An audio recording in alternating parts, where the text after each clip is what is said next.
Tá começando mais um Scancast, o podcast de carreira e tecnologia da Scansource.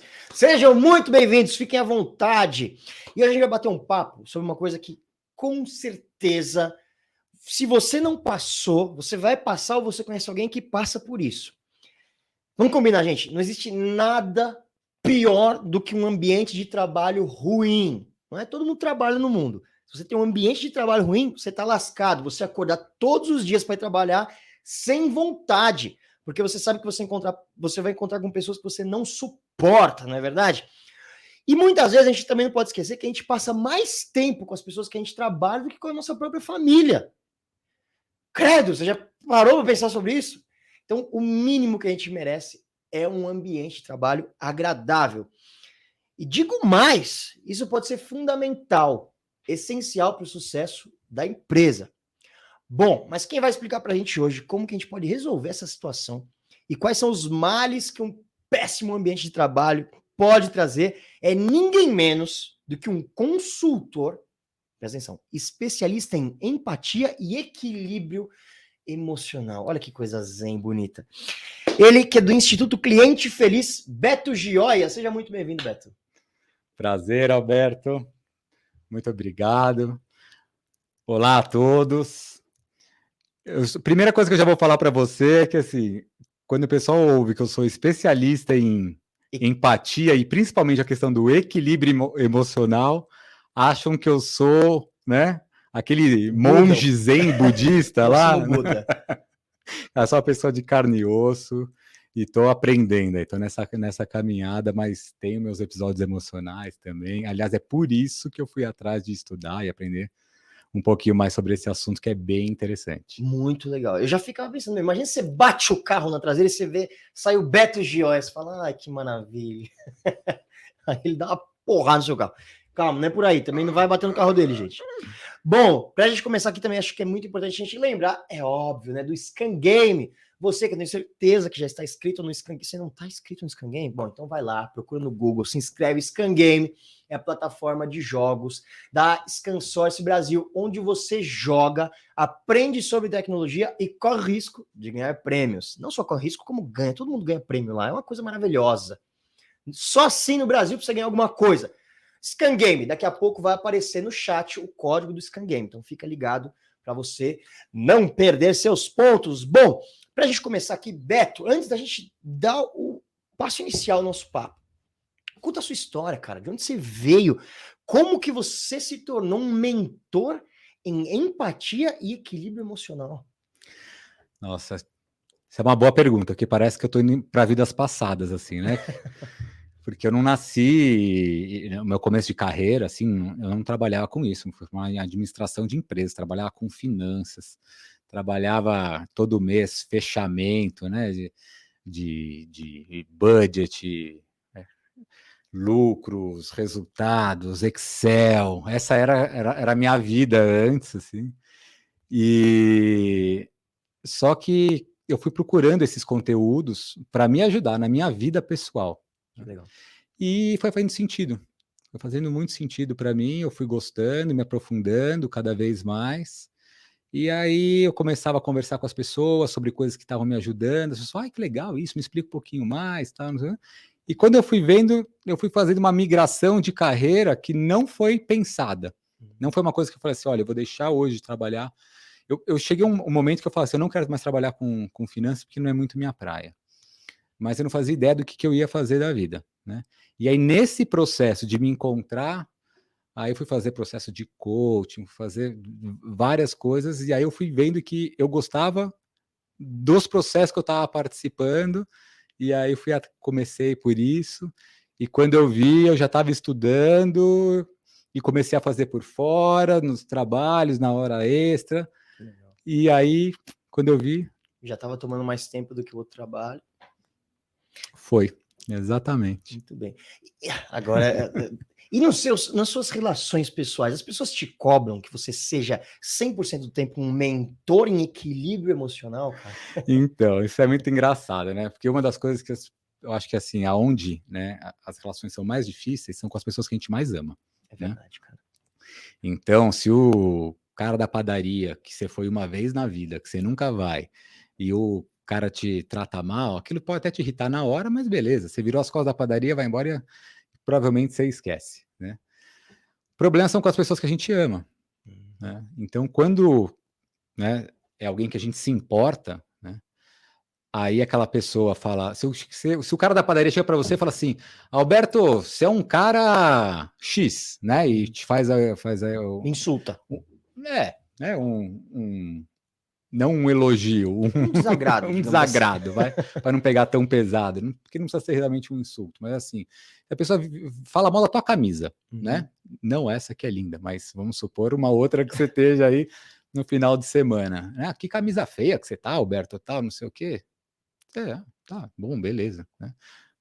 O que isso vai impactar na minha vida? O que o cara lá da padaria, tô falando padaria, né? Mas qualquer outro lugar, assim, de pessoas mais neutras na nossa vida, o que eles pensam? Isso não vai impactar muito. Agora, uma pessoa, né, que realmente você gosta bastante, então, falar, Alberto, que camisa feia, você vai ouvir de outra maneira isso. É verdade. Né? E o bicho pega, para sendo bem claro, bem sério, são com as pessoas que a gente mais ama, que são os relacionamentos mais intensos, né? É verdade. Que são os nossos chefes. Que são os nossos chefes, que a gente pode pedir demissão no trabalho, mas de alguns outros a gente não, né? É mais difícil pedir demissão, né? E então, por exemplo, dentro de casa, assim, eu sou casado com uma esposa que é maravilhosa, amo minha esposa, não sei o quê, mas ela tem uma personalidade super forte, né? E eu também. Eu tenho essa carinha mais zen, mas eu gosto ali né, das coisas do meu jeito e tal. E então a gente quebra altos paus em casa, assim, né? Altos paus. E é muito engraçado isso, porque as pessoas não imaginam que quando no trabalho, assim, não sei o que, eu sou super tranquilo, né?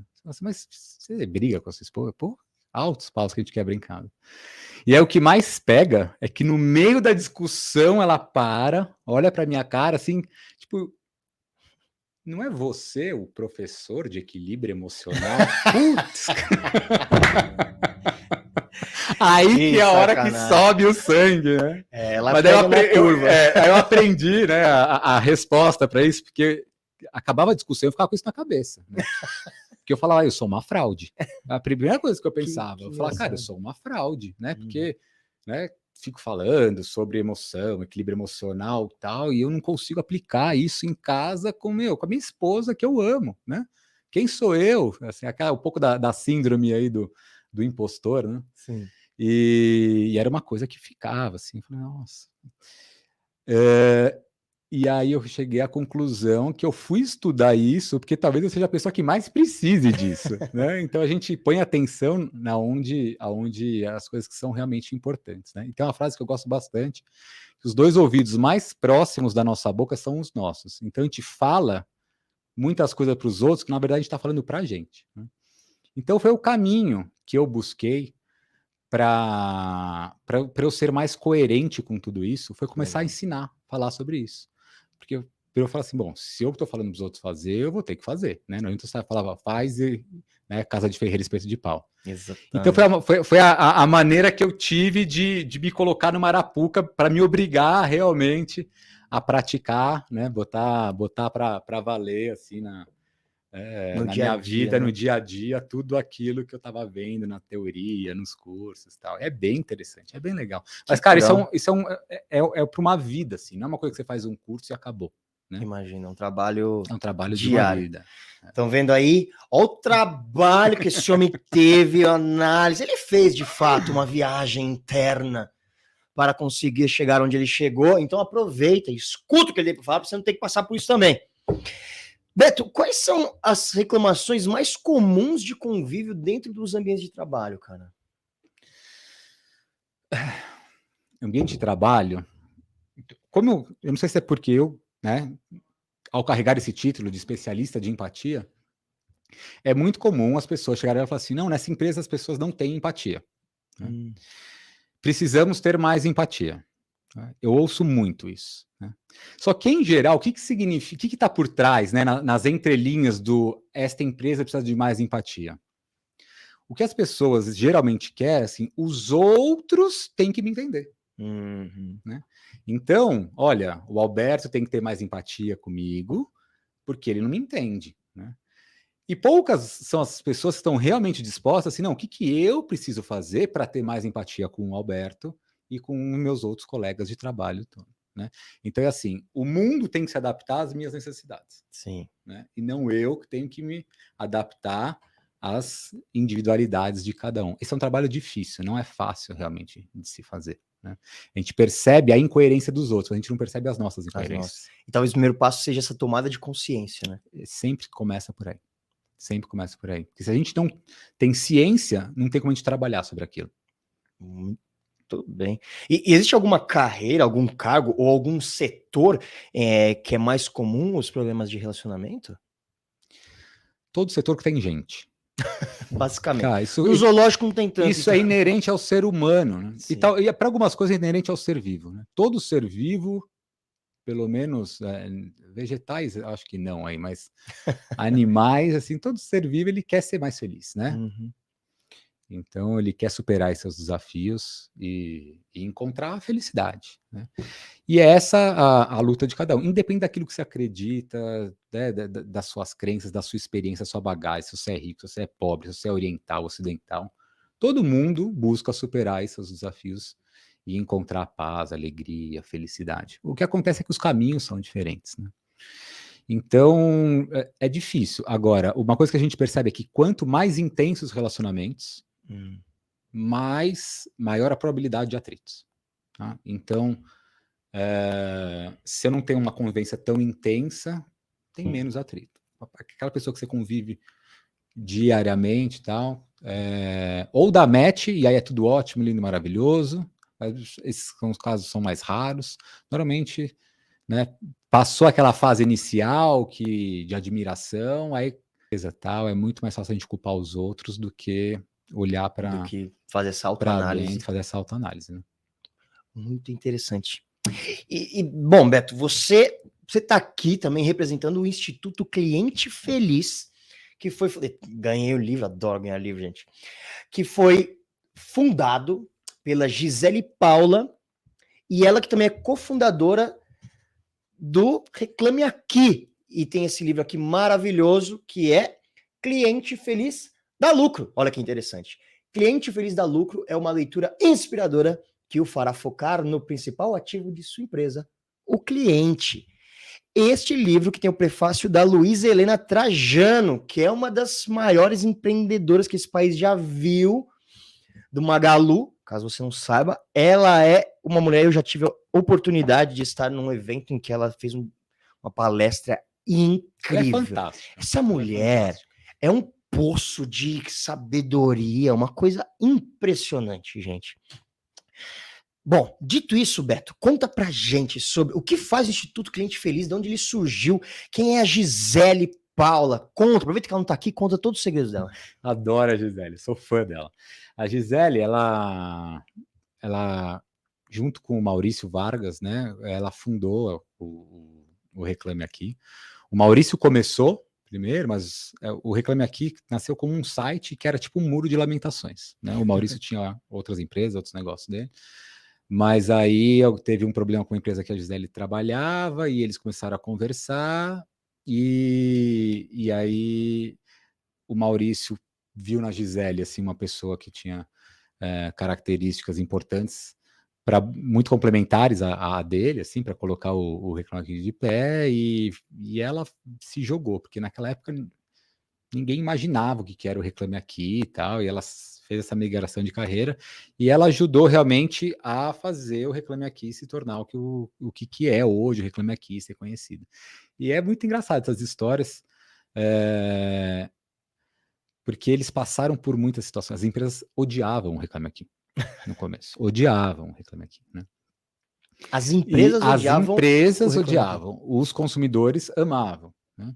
Só que com o tempo as empresas que trabalhavam direitinho começaram a perceber que o Reclame Aqui não veio para prejudicar as empresas, veio para melhorar as relações de consumo. Quem trabalha direito, né, enxergava ali uma oportunidade de realmente se diferenciar do resto da concorrência. Então, alguns empresários mais uma visão mais de longo prazo começaram a ver o quanto isso era importante e começaram a melhorar o relacionamento com o seu cliente, melhorava a nota do Reclame Aqui, e final até usava isso como argumento de venda para se diferenciar da concorrência. Só que, assim, o Reclame Aqui, eu sou super fã, eu também cheguei a trabalhar no Reclame Aqui. O Reclame Aqui realmente fez uma diferença na forma como as empresas se relacionam com o consumidor, né? Tem coisas que acontecem aqui no Brasil que não acontecem na Europa, né? Na Europa, às vezes, tem alguns temas que estão engatinhando perto do Brasil por toda essa atuação do Reclame Aqui, ajudou muito. Não foi só o Reclame Aqui, mas o Reclame Aqui é uma referência, né? É difícil quem nunca ouviu falar do Reclame Aqui, um dos sites mais acessados do Brasil, totalmente orgânico. Só que quando as empresas chegavam no Reclame Aqui, já tinha acontecido muita coisa errada, né? Ao longo do caminho. E era só a ponta final ali, pum, estourava no Reclame Aqui. Algumas empresas pediam a ajuda do pessoal do Reclame. Pô, tá, eu assumo, eu não sei atender bem meu cliente, né? Me ajuda aí, como é que faz?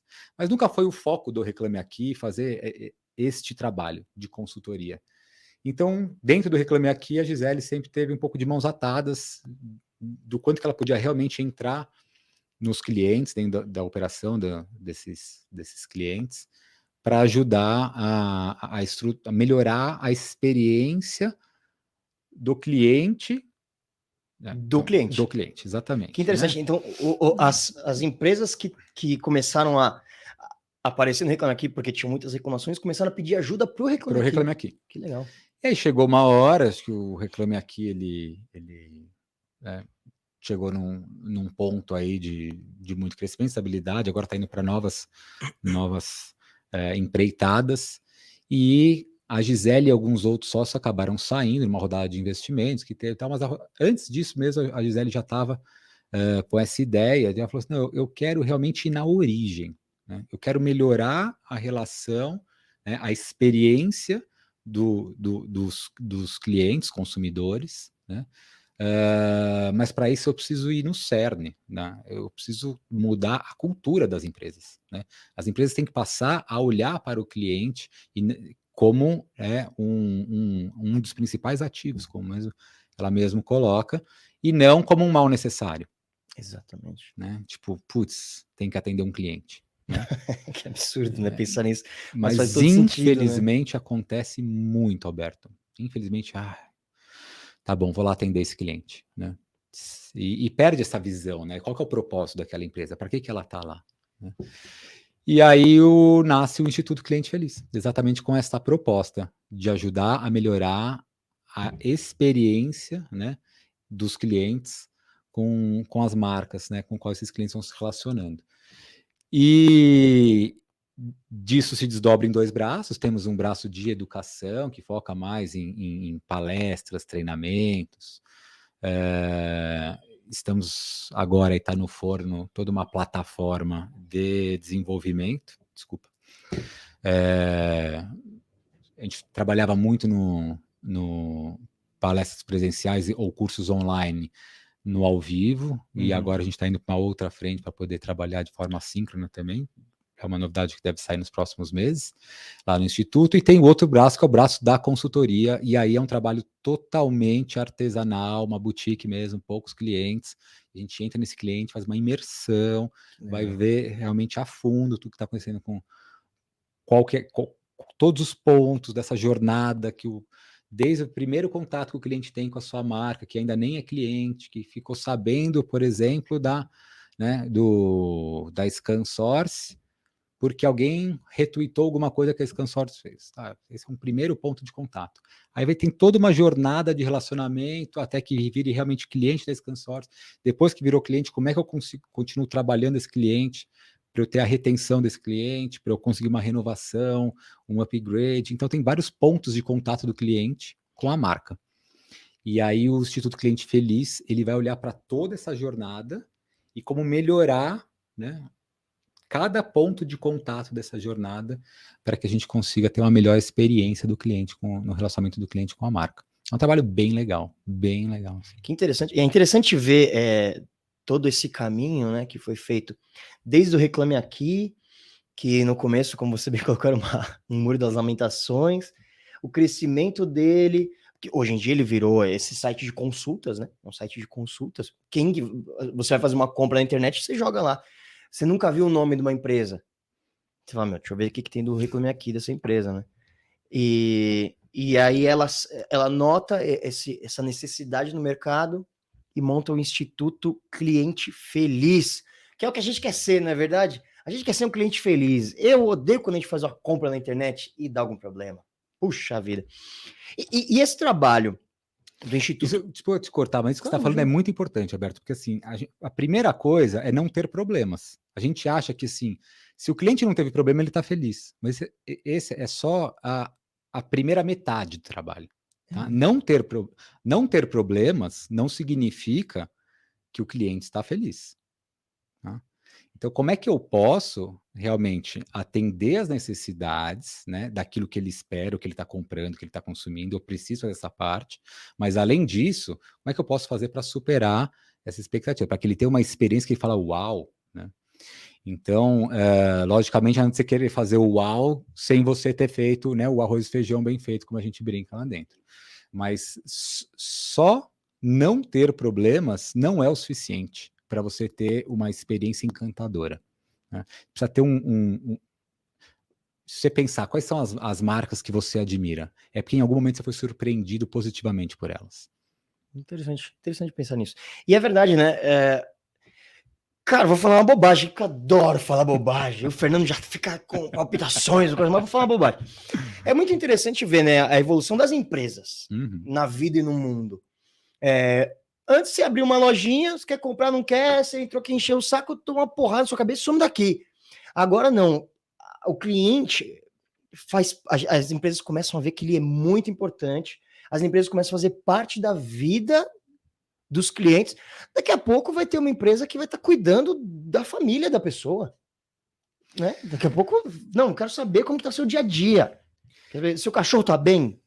Seu filho está indo bem na escola? E faz sentido pela essa evolução que está tendo, e daqui a pouco, assim que você vai surpreender o cliente. Antigamente, né, é como se fossem caixinhas mais separadas, né? Vida pessoal de vida profissional, né? Vida, universo digital do presencial. Cada vez mais essas coisas estão se misturando, né? Então, a gente está aqui fazendo um podcast, mas esse podcast tem imagem, né? A gente vai saindo dos padrões e a gente vai quebrando os paradigmas convencionais. Porque a gente quer? Não, porque existe alguma necessidade que não está sendo atendida ali, né? Com aquelas caixinhas muito pré-estabelecidas, eram muito rígidas, né?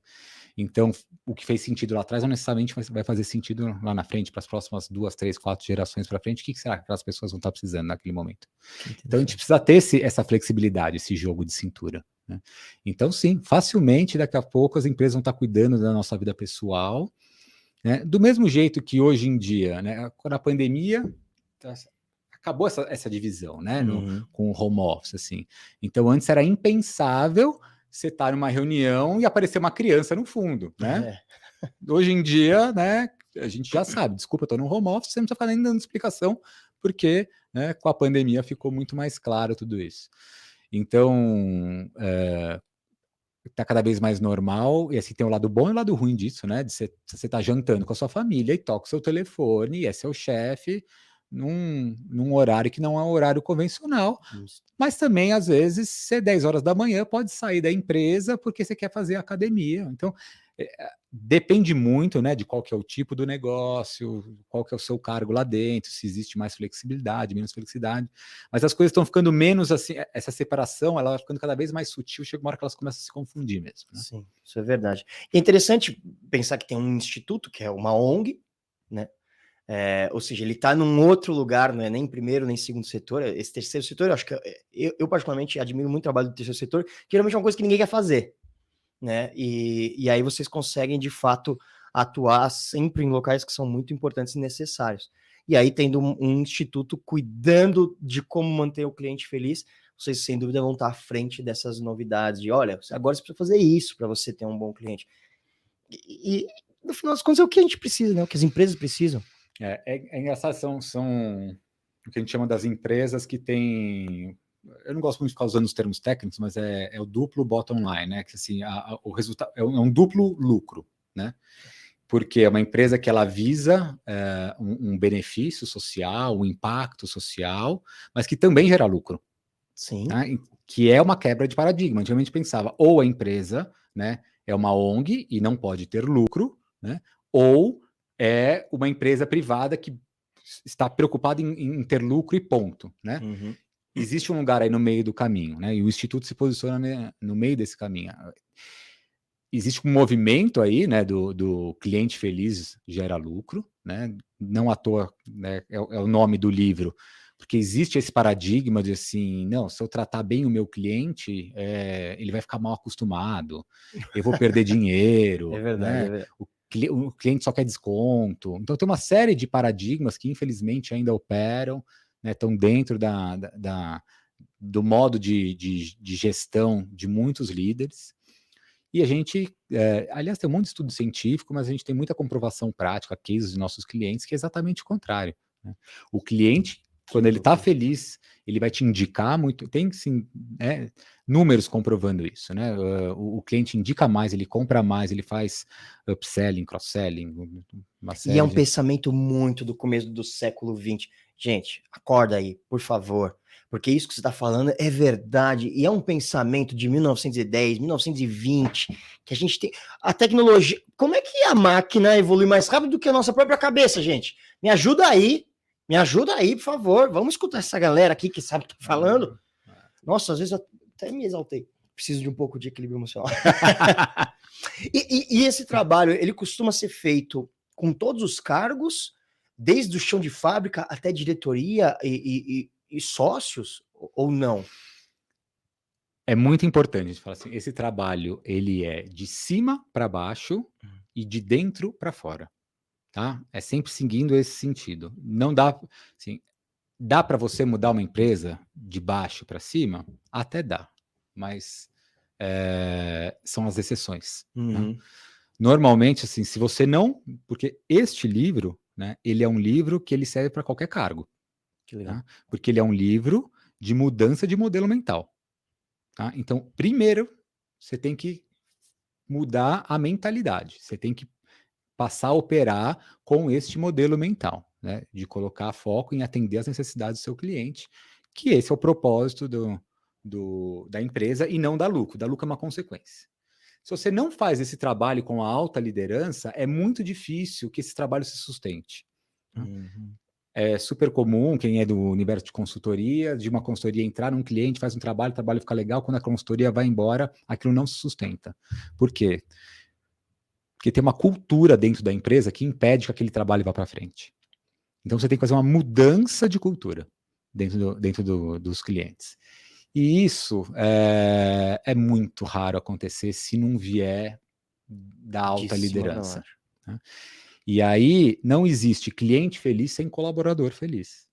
Então também é de dentro para fora, é dando exemplo. Se você quer ajudar, né, você tem uma equipe e você quer que essa equipe se relacione com o cliente, seja cliente interno ou cliente externo, que essa equipe atenda bem os seus clientes, como é que você atende a sua equipe? Né? Você como líder. Então é a questão do exemplo, né? Então é de dentro para fora. Não adianta você querer tratar bem o cliente, né? Essa felicidade de fachada e dentro de casa é um caos. Tá? Cara, é muito legal o que você está falando, e aí me bate numa aflição pessoal da vida. Porque a pessoa que acha que sabe tudo, ela não aprende mais. Então, ó, você que está ouvindo a gente, se você acha que você já. Não, putz, acho super interessante isso que ele está falando, e realmente as pessoas ao meu redor precisam disso, cara, você precisa disso. Essa tomada de consciência. E é dura, né? Eu vejo isso, eu tô com meu filho pequeno, quando a gente é mais novo, tudo é tomada de consciência. Eu acho lindo, que meu filho aprende uma coisa nova, ele pega um copo que tá cheio, e aí ele vira e fala, nossa, me molhei. Ele aprendeu que não pode virar um copo daquele jeito. Agora, quando a gente vai ficando mais velho, essas tomadas de consciência são mais duras, são mais difíceis, né?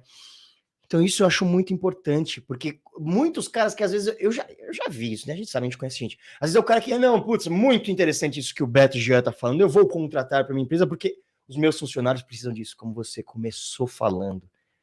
Eles precisam ter mais empatia. Gente, vamos lá, você precisa, eu preciso. A pessoa que sabe que precisa melhorar é a pessoa que vai evoluir. Ai. Obrigado, Beto. A gente termina por aqui. Sacanagem, tem muita coisa boa para falar ainda. Muito legal, muito legal. E eu acho que é muito importante isso para tudo, né? Para tudo na vida. Gente, acorda! E aí eu te pergunto, os problemas de relacionamento, eles costumam ser os mesmos com o pessoal que tá... Vamos falar dessa pirâmide, que não deixa de ser uma pirâmide. O pessoal que tá no topo, né? Os cargos de chefia ou os cargos mais chão de fábrica, são os mesmos tipos de problema? Vocês têm que resolver babado, cara? Tem. Tem. E é engraçado isso, né? Porque não é porque a pessoa, né, fez um curso, um pós-doutorado, tem um título de Harvard, tem não sei o que lá, que essa pessoa tá 100% pronta, né? Não deixa de ser um ser humano. Um ser humano que tem sonhos, que tem medos, que tem necessidades, anseios, não deixa de ser humano, né? Então, ser humano é ser humano.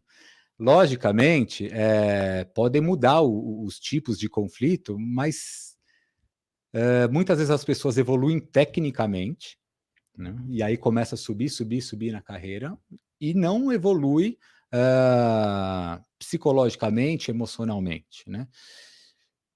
Principalmente carreiras muito rápidas, né? Que a pessoa cresce muito rápido.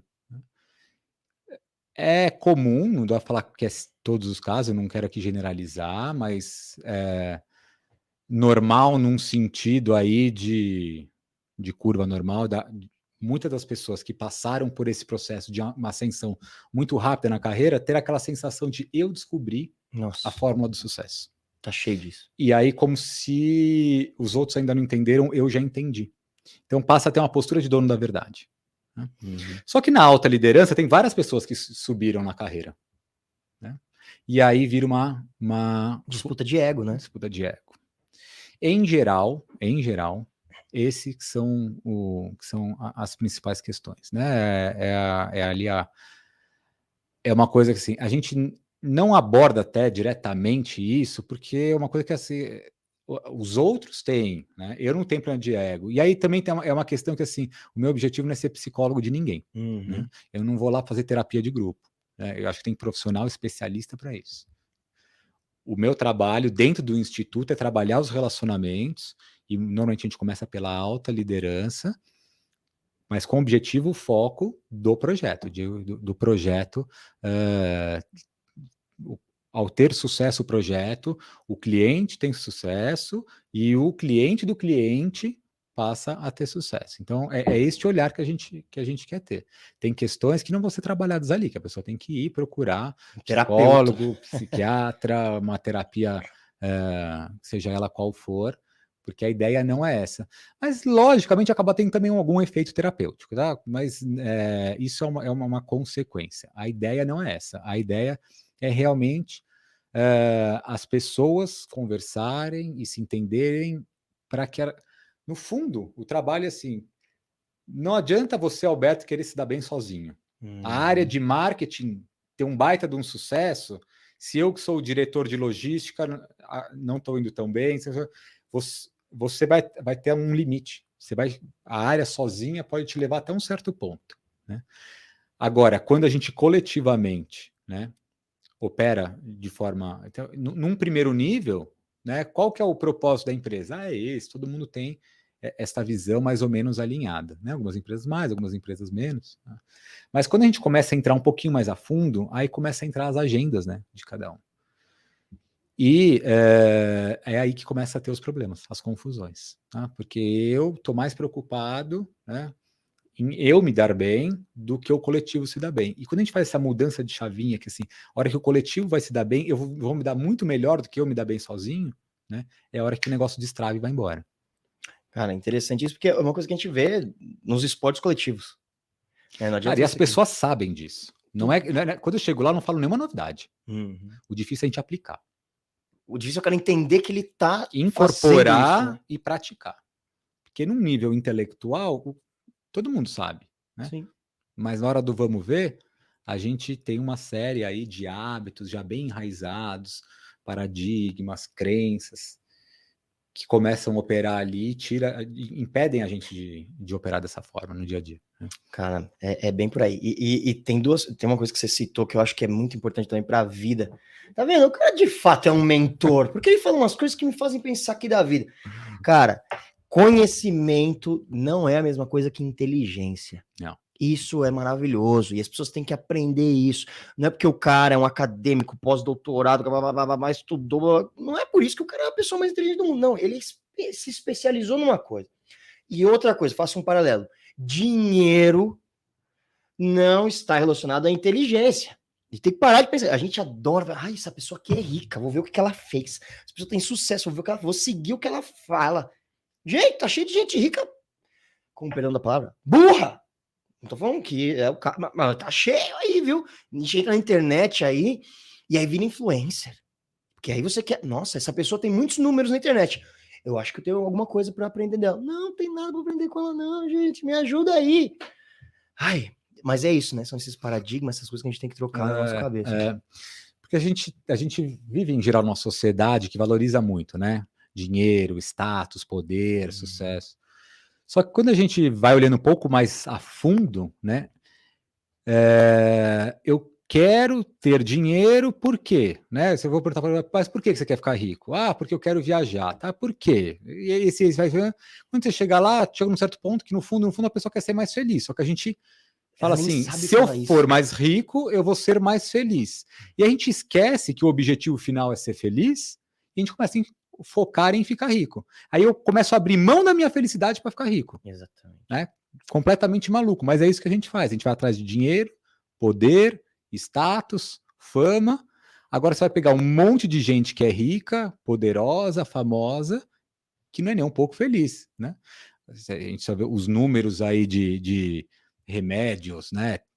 Que a gente tem que tomar para lidar com esse tipo de situação dentro dessas classes, assim, é maior do que na população em geral. É verdade. O Jim Carrey ele tem uma frase que é conhecida que ele fala assim: eu queria que todo mundo fosse rico e famoso, para vocês verem que isso não quer dizer nada. Vocês vão chegar aí a ser rico e famoso e vai falar, putz, que droga, não era isso. Eu sou ator, né? Artista. Cara, eu tô cansado de ver entre jovens. Eu quero ser artista. A pessoa começa, porque a pessoa quer ser famoso. A pessoa acha que esse é o objetivo. E é sempre a consequência. O dinheiro também, né? Ele não é o objetivo, ele é uma consequência de um trabalho bem feito. Você tá entendendo, gente, que o sucesso da sua empresa, do seu cliente feliz que vai dar lucro, é uma consequência de um trabalho bem feito? Tô feliz. Vou levantar essa bandeira junto com você. Beto Gioi aqui, dando uma aula de vida pra gente. Que coisa louca.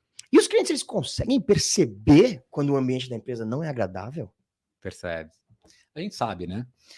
Algumas vezes a gente não quer ver, mas a gente vai vendo sinais disso. E aí é muito importante, porque isso é uma questão realmente de virada de chavinha, né? Quando a empresa está olhando para o próprio umbigo dela, né? Então, vamos supor que eu venda aparelho celular, né? Eu tenho este modelo aqui. Qualquer pessoa que entrar, porque esse modelo é o melhor que tem, independente de quem é a pessoa, eu vou ficar tentando empurrar, porque eu só tenho esse aparelho, né? Quando eu começo a olhar para o meu cliente, né, eu começo a falar assim, mas tá bom, o que esse cliente está precisando? Né? Isso vai gerando um monte de insight dentro da empresa. E eu começo a fazer pesquisas. E nessas pesquisas de satisfação, para ver o quanto o meu cliente está feliz, o quanto ele está satisfeito, qual que é o nível de esforço que ele às vezes ele chegou na solução que ele queria, mas qual que é o tamanho do esforço que ele fez? Aí a gente começa a ver que tem um monte de coisas a serem melhoradas dentro das empresas. Então, esse parar de ficar olhando dentro do próprio umbigo e achar que nossa empresa é a melhor do mundo e que se alguém falar mal da minha empresa, eu mando embora. Porque, né? É aquela coisa do marido que pegou a esposa traindo no sofá e joga o sofá fora, né? Então, às vezes, é o mensageiro, né? Vem uma mensagem, você não gosta da mensagem, você mata o carteiro. Né? Sim. Então, tem umas empresas que pararam já, né? Algum tempo aí de entenderem que uma crítica não é algo ruim, e sim uma oportunidade de crescer, de evoluir. E então essas críticas, tem gente que passa a olhar isso como uma oportunidade realmente. Né? Então, estão abertas. É engraçado porque assim, às vezes as empresas que a gente vê que mais precisam não procuram tanto o instituto, né? Cliente feliz, e aí uma empresa que a gente já fala, uau, essa empresa é muito legal, não sei o que, eles vão atrás do instituto. Que legal. Fala, pô, mas vocês já fazem não, mas a gente quer melhorar.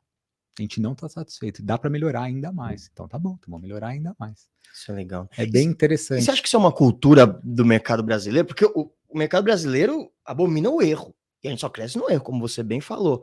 Parece que para você chegar a ser um diretor de sucesso, um empreendedor de sucesso, você tem que ter vivido num campo minado, assim, fugindo dos erros. Quando não, né? Você tem que valorizar o erro, que quem errou não vai errar de novo, pelo menos a mesma coisa, né? Eu acho sim que isso é. Eu não sei se é exclusivo do Brasil, mas a gente vê vários indicadores de que em outros lugares não é dessa forma, né?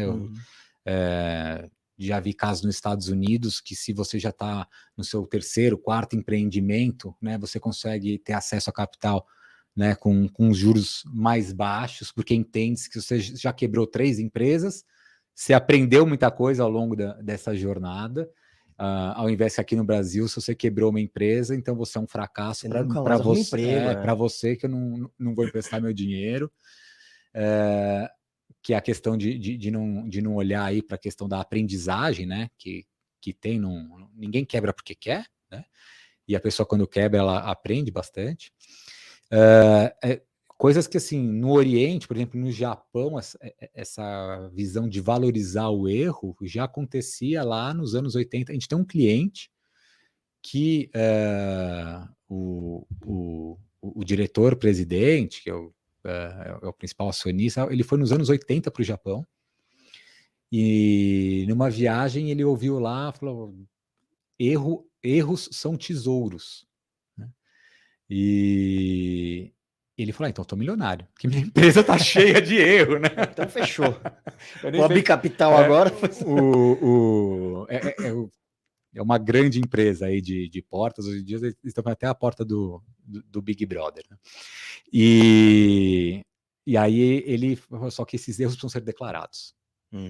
E a gente tem uma cultura de querer esconder o erro. Cara, sim. Eu não sei se isso é do latino, mas com certeza não é uma coisa global, generalizada. Não dá para falar que é uma coisa do ser humano. É uma questão cultural. Eu acho que no Brasil a gente tem muito essa cultura do super-herói, né? Se eu sou super-herói. Sim. Por exemplo, na pandemia, mudando um pouco de assunto, profissionais da saúde, que a gente começou, os heróis da saúde, né? E eu faço alguns trabalhos dentro da área da saúde, e é muito difícil para um profissional da área da saúde admitir que eles não está bem. Porque tem uma cultura dentro da área da saúde de ser super-herói, né? De querer salvar o mundo. Então, essa questão dos heróis da saúde, que foi uma coisa super legal, acabou colocando mais pressão ainda em cima de uma classe, de uma área que já é pressionada. Porque quem trabalha na área da saúde tem essa questão muito forte do cuidado com o outro e acaba se colocando para o último da fila. Então eu vou cuidar de todo mundo para depois cuidar de mim. Só que sabe quando você vai ter tempo de cuidar de você? Nunca. Né? E aí acabam acontecendo uma série de questões aí por autonegligenciamento dentro da área da saúde. E aí vem essa pressão do heróis da saúde, pô, eu não posso falar que eu tô doente, né? Tanto fisicamente, mas muitas vezes mentalmente, né? Então, estresse, burnout, não sei o que, é altíssimo na área da saúde. Nossa, imagino, cara. E é muito legal isso. Eu vou citar meu próprio exemplo. Olha que pessoa egoísta, nojenta, né? Vou me citar, mas melhor me citar, porque pelo menos, né? Se eu te citar outra pessoa, aí a pessoa fica brava comigo. Cara, eu comecei a ter micro sucessos na minha carreira. Hoje eu gosto da minha carreira, sou muito feliz com tudo que eu faço. Eu sou palhaço. E o palhaço aprende a viver do erro. O sucesso do palhaço é o erro. Quando eu comecei a entender que o erro não é um problema e assumir o erro, inclusive nos lugares que eu tô, ao invés de esconder, eu falo, olha, Beto, estamos aqui fazendo negócio junto, eu errei, cara. Errei. Cara, fiz um erro absurdo, você não vai acreditar no meu erro. Isso começou a me jogar pra frente. Porque as pessoas, inclusive quando você assume o seu erro, a pessoa até fala, vou parar pra te ajudar. Agora, se você esconde o erro, vou olhar pra minha cara. Se você esconde o erro e o cara descobre que você escondeu o erro, aí, meu amigo, aí o seu erro foi esconder o erro, não foi o errar. Exatamente. Não é isso? Então errem com prazer, errem com gosto. Eu sou fã de palhaço. Que legal. Porque consegue tratar com leveza as coisas importantes, né? Eu adoro. porque tem temas que são tabus, né? Nossa. E aí totalmente. vem, né, esse movimento aí dos palhaços, assim, que são gênios, né? Porque precisa ser um gênio, realmente, para você pegar uma questão que, assim, é o elefante branco em cima da mesa, que, né, tá lá, todo mundo sabe que tá lá, mas ninguém tem coragem de comentar, e vem o palhaço E abraça o elefante. e abraça o elefante, começa a tirar sarro daquilo, mas aborda as questões que vão ser abordadas, né? Sim. De uma maneira mais leve, para que a gente consiga ter estômago para lidar, porque tem algumas situações que muitas vezes são difíceis para a gente. Não é fácil também ficar olhando para dentro, né? Essa questão do autodesenvolvimento, na teoria é tudo muito bonito, Na né? teoria é. Na prática não é fácil. Mas acho que passa muito por essa quebra de paradigmas que a gente tem, dessa ideia de super-herói.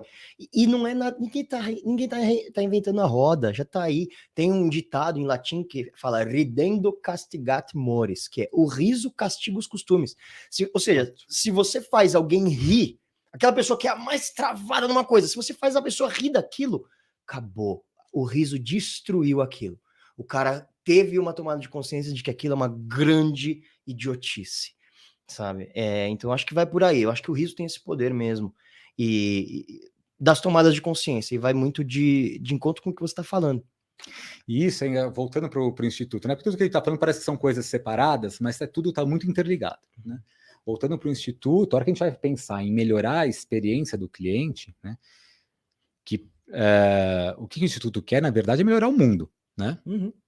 Então, assim, qual que é a frente que o Instituto vai trabalhar para melhorar, para a gente conseguir contribuir para um planeta melhor, são nas relações ali, né, nas interações de consumo, aonde o cliente tendo uma relação melhor de consumo, né, ele vai atender ali suas necessidades, seus anseios. Só que a gente está pegando uma relação de consumo para trabalhar a humanização, né? A humanização daquele relacionamento, a humanização, o autoconhecimento daquele indivíduo. Aquele indivíduo, quando ele cresce, né, como indivíduo, naturalmente ele se torna um profissional melhor. Né? E vice-versa. A hora que ele toma mais consciência de como ele pode se relacionar melhor com os clientes dele, entender qual é a necessidade de cada um, não olhar de forma generalizada, ele constrói um relacionamento mais humanizado com aquele cliente, e isso vai gerar impacto na vida pessoal dele depois também, Sim, porque ele vai levar isso para os relacionamentos pessoais dele. Vira um melhor amigo, um melhor marido, uma melhor Então, esposa, um melhor filho. E tem uma coisa que é interessante, né? A gente nasce, né, nesse corpo humano, mas a gente não está humanizado, completamente humanizado. E muitas vezes a gente está muito autocentrado ainda. Né? Então, os relacionamentos eles são muito importantes para a gente identificar nossos erros. Você falou de filho, crianças, eles são grandes mestres para a gente, né? Porque a hora que você faz, né, e você não é exemplo para ninguém, ok. Quando você começa a ver que o teu filho, o teu sobrinho, né, ele começa a repetir o seu comportamento, aí você fala, opa, preciso, né, repensar aqui meus comportamentos. E nas equipes é a mesma coisa com a liderança. Não é? Os líderes eles vão seguir o exemplo, os liderados vão seguir os exemplos do líder. Né? Então se traz uma carga de responsabilidade. E a hora que a gente começa a trabalhar valores humanos, né, através da empatia, do respeito, da generosidade, da humildade, gratidão, e aí todos, né, os valores humanos mais elevados, e a gente começa a levar isso para dentro do ambiente corporativo, que até então é assim, ó. Aqui é uma empresa, nós somos sérios, aqui a gente veio para trabalhar. Você quer ser feliz, Alberto? Você vai para o clube, você vai para o circo, você vai, né, para algum outro lugar. Aqui é uma empresa e a gente é sério. Então, esses campos não se misturavam, né, na visão antiga. Agora não. Agora a gente, né, cada vez mais está claro e comprovado que a gente precisa realmente ter um ambiente saudável, porque daí as pessoas vão estar mais felizes, elas vão produzir melhor, né? Individualmente a gente sabe disso, né? Que tem dias que a gente não tá bem e aquele dia a gente não vai produzir tão bem. E tem outros dias que a gente tá super bem e a gente vai produzir muito mais. Pois se eu criar um ambiente propício para as pessoas estarem bem, naturalmente isso vai se refletir nos resultados, né? Totalmente. Você falou de esportes, né? Eu acabei te cortando, você nem seguiu o teu raciocínio, mas assim, por que às vezes sai um técnico, entra outro técnico e um time, os mesmos jogadores muda completamente, né? Então, o ambiente, ele é muito importante, ele acaba impactando, né? A gente influencia o meio e o meio influencia a gente. Então, o Instituto, quando ele entra dentro dos clientes, ele está fazendo um trabalho para o mundo, mas ele está fazendo um trabalho que vai gerar mais lucro, vai gerar um impacto para o business, né, para o negócio. E isso, né, vai mover aí a roda, né, essa espiral ascendente aí da prosperidade. É muito legal, é muito interessante. Muito porque legal. quebra aquele paradigma, ou eu vou ter sucesso e ganhar dinheiro, né, e ser bem sucedido profissionalmente, ou eu vou ser feliz. E as pessoas, em geral, ficam nessa dicotomia, que ela é simplesmente uma crença nossa. Cara, é bem por aí. Que coisa absurda, né? E me diz uma coisa, como que esse home office agora, que todo mundo foi para home office, como que isso está interferindo nas relações das pessoas? Isso não é fácil mesmo, né? E a gente está tendo que aprender, né? Isso que é legal, né? Não existe assim, olha, você vai, estuda, chega uma hora que acabou o aprendizado, né? O aprendizado é algo vivo, é constante, sempre tem coisas novas a aprender. O home office, ele trouxe uma série de vantagens que as pessoas passaram a conviver, estar mais próxima da família. Então, para as famílias, muitas vezes, para os filhos, né, terem mais contato com os pais foi super legal. Logicamente, quando aumenta a intensidade, aumenta os conflitos, tiver um monte de separação, né? Um monte, assim, de separação. E, assim, trouxe, né, todo esse estresse, né, por causa da pandemia que estava acontecendo. Então, do ponto de vista de saúde, do ponto de vista econômico, financeiro, de vários pontos de vista, existia uma preocupação que estava operando, assim. Então, isso impacta também nos indivíduos e aí coletivamente na empresa. Mas quando a gente vai para esse movimento de home office, eu passo a ter um pouco mais de liberdade, de autonomia com os meus horários, mas eu posso ter outros problemas, porque a questão é a seguinte, as equipes começaram a perder um pouco da liga, né? Que era assim, entre uma reunião e outra a gente vai tomar um café, e aí era lá no cafezinho que a gente acabava, cara, e aí, como é que você tá? Tô achando que você tá meio preocupado. E no home office passou a não ter mais este momento. Esfriaram as relações. E aí o que acontece? A gente só se vê, né, nas reuniões virtuais, quando a gente está trabalhando mesmo. Isso gerou um certo distanciamento entre as pessoas, e aí quando vem os problemas, diminuiu o nível de empatia, porque os relacionamentos ficaram mais frios, mais distantes, e as equipes começaram a ter mais conflito nas equipes. Então, um grande desafio é como manter a equipe individualmente, todo mundo motivado, né? Mas a equipe como um todo, né, operando como um time mesmo, essa união da equipe, né, esse engajamento coletivo. É um desafio realmente para as empresas isso. Não é uma coisa que eu fale aqui, uma receita de bolo e vai funcionar, né? A gente tem que olhar caso a caso como é que a gente pode superar isso. Que interessante. E falando um pouco agora dos cases que vocês já viveram, as coisas que você já está aí nesses 2, 3 anos de cliente. O Instituto tem 2 anos e pouco, é bem recente. Mas o Instituto nasce começou... no meio da pandemia. Nossa. Isso, ele nasceu no conflito de home office. Né? Todo mundo operando no home office e o mundo, né, nessa pressão generalizada que o mundo estava acontecendo. E quais foram os cases mais marcantes, assim, que vocês já colocaram na mão? Putz, tem vários cases muito legais, assim, muito legais mesmo. Marisa é um case super interessante, que agora está fazendo um novo case nas lojas Marisa.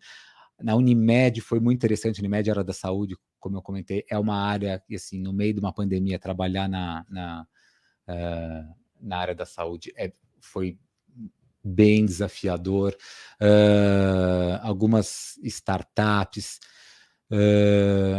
a gente fez um projeto, por exemplo, com a Cashme, que foi bem interessante, que é do braço da Cyrela, né, que é uma empresa tradicional, não sei o quê, e ela faz uma operação, uma startup digital com uma nova mentalidade. Então é muito engraçado esse choque, né, de mãe e filho, assim.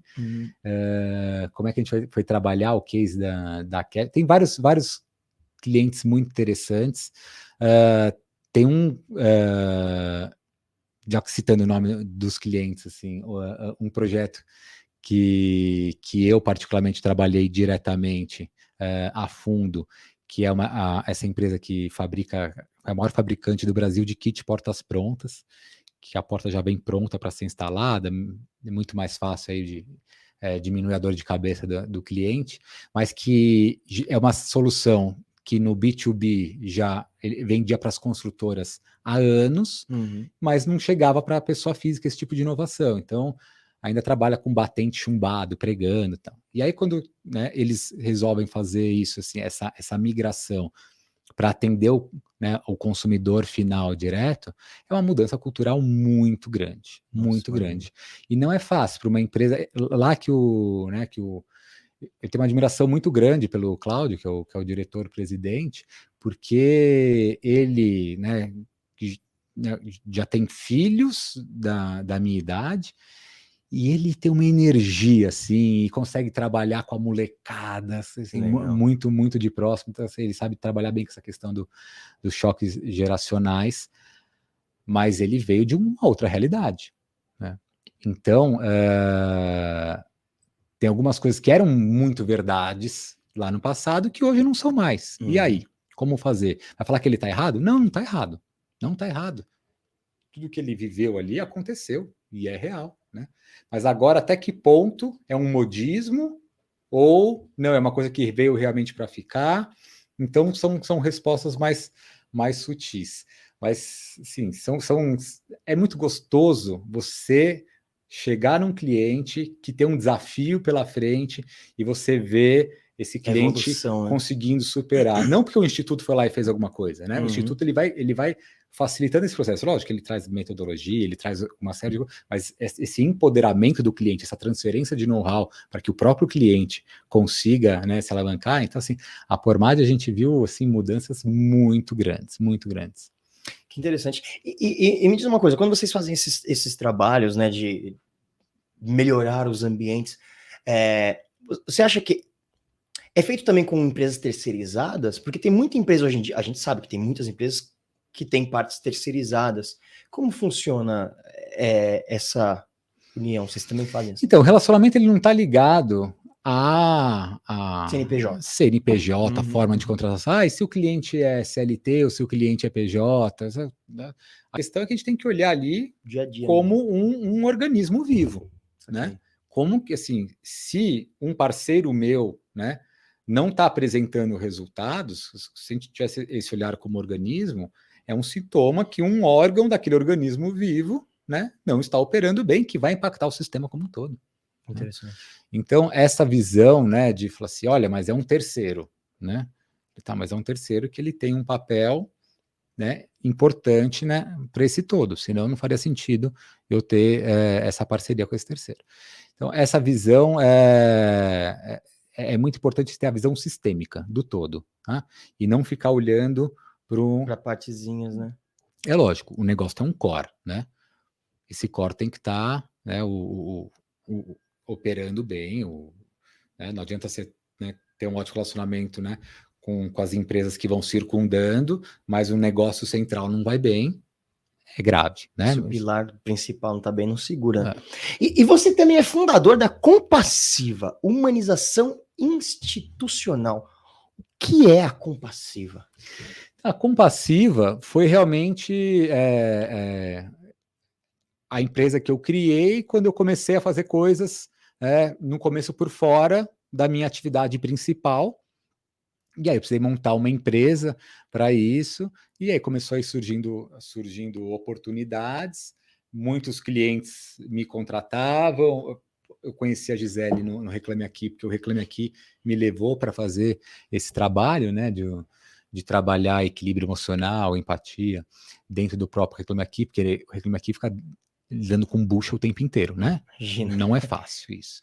Então, lá que eu acabei conhecendo a Gisele, e é a minha empresa que eu trabalhava para operar.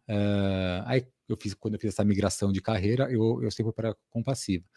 A Gisele, quando criou o Instituto, chegava em alguns clientes e o projeto começava a não rodar, não fluir, né? E aí ela identificava que a questão era os relacionamentos, muitas vezes na questão da alta liderança ali dos choques, né, das diferentes divergências de opinião, diferentes formas de enxergar, e aí ela falava, isso é trabalho para o Beto, né? E aí ela me chamava lá, falava, gente, ó, tem um Beto aqui que vai trabalhar o relacionamento de vocês para vocês se entenderem melhor. E começou ela me chamar pontualmente, né? A Compassiva como parceira do Instituto Cliente Feliz, mas na prática, hoje em dia, assim, né? É um caldo só. É um caldo só, assim. Eu deixo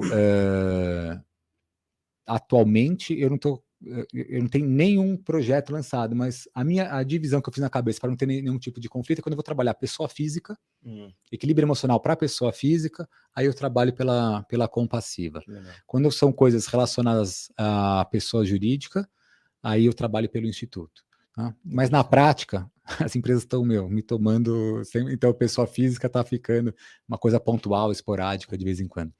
Legal. E ela fala, vou chamar humanização institucional. Eu acho interessante isso, porque existem trabalhos em que as pessoas se desumanizam.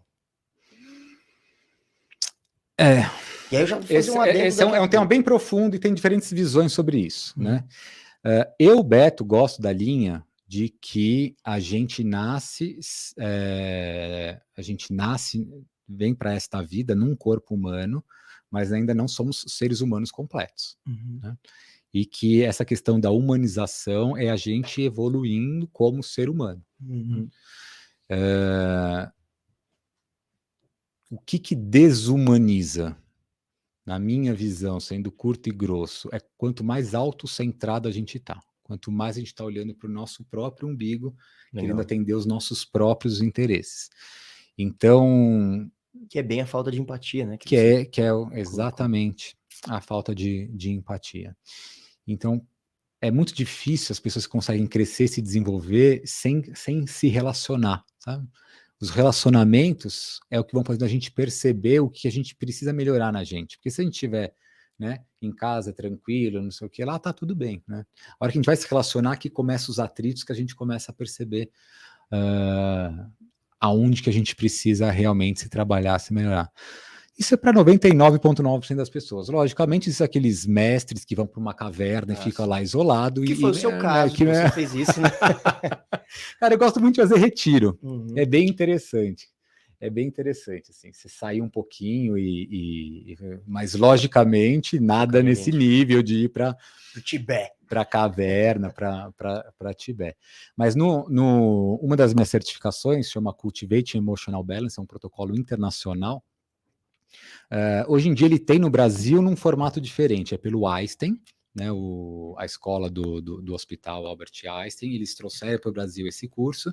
As pessoas podem ter o mesmo título que eu tive, mas é um modelo extensivo, tá? Então é ao longo de um ano. Eu fiz um modelo imersivo, tá? Na época ainda não tinha no Brasil, então foi 5 semanas de imersão, e é um projeto que é um protocolo com todo o rigor científico e tal, mas que ele junta a visão científica ocidental com toda a parte filosófica, oriental, muito relacionado à questão da meditação, para a gente, como é que a gente vai trabalhar o equilíbrio emocional. E aí, dessas 5 semanas, 3 era retiro de silêncio. Você ficou 3 semanas. Na sala de aula, né? Você conversa, mas você saia da sala, é dava um grito. Você sabe que é muito interessante isso, porque quando acaba, você fala, eu que falo pra caramba, né? Vocês podem perceber aqui, você fala, como é que eu vou sobreviver, né? Só que vai passando um tempo, cara, é uma paz, é um sossego, que quando acabou o retiro, fala, tá bom, beleza, agora vocês podem falar, você não quer falar. É muito louco isso. Que legal. Não, cara, tá tão tranquilo aqui, não quero aquele caos do mundo de novo, de volta, não. E foi um curso maravilhoso que eu fiz para poder ter a certificação para aplicar esse protocolo internacional. Mas, cara, eu adoro. Dar umas escapadas de vez em quando, assim, para a gente, né, poder olhar para dentro sem todos os estímulos que na vida a gente, né, tem o tempo inteiro, assim. Que interessante. Beto, cara, muito legal o nosso papo, muito, muito, muito legal mesmo. Acho que é importante, inclusive, o que você está falando para o mundo, como você bem disse. Cara, deixa uma mensagem final para o nosso público que está nos assistindo agora. Cara, você sabe que eu percebendo que, né, outros podcasts, você pede essa mensagem final, e eu falei, puta, eu preciso pensar na mensagem final, né? E aí, não pensei na mensagem final. Então, não é brincadeira, vamos ver agora o que vem, baseado no que a gente estava falando hoje. Tá me vindo uma frase do Maurício, que é o fundador, né, junto com a Gisele, do Reclame Aqui, que ele fala assim, o legal não é ganhar dinheiro, o legal é desenvolver um negócio que ajude a vida das pessoas. Eu gosto muito dessa frase mesmo. Então, se você for montar um negócio, não foca em ganhar dinheiro, em ficar rico e ficar famoso. Foca em ajudar a tirar a pedra do sapato de alguém. Se você conseguir fazer isso, consequentemente, você vai ter dinheiro, sucesso, status. Essa é uma consequência natural. Muito bem, é praticamente um guru. Nossa, aqui. Beto Gioia, pessoal, acompanhe as mídias sociais dele. Se você chegou agora, o vídeo vai ficar disponível, você pode voltar na hora que você quiser. Ele trouxe aqui o livro da Gisele Paula, Cliente Feliz dá Lucro, com prefácio da Luísa Helena Trajano. Fica aqui a dica. Beto, muito obrigado pela sua presença, cara. As portas estão abertas para quando você quiser voltar. Obrigado, Alberto. Esse papo vai embora, né? Vai embora. Se deixar, a gente fica Se aqui horas. você quiser, podemos conversar mais de equilíbrio emocional, podemos conversar mais de empatia, podemos conversar como é que a gente faz o trabalho de... Isso é uma coisa que é bem interessante, aliás, é uma coisa que, bom, vai ficar para um próximo papo, que é a construção de um sonho comum dentro de uma empresa. Olha. Isso é muito legal também. Fica aí pro próximo convite. aberto a possibilidade para o convite. Legal, muito obrigado.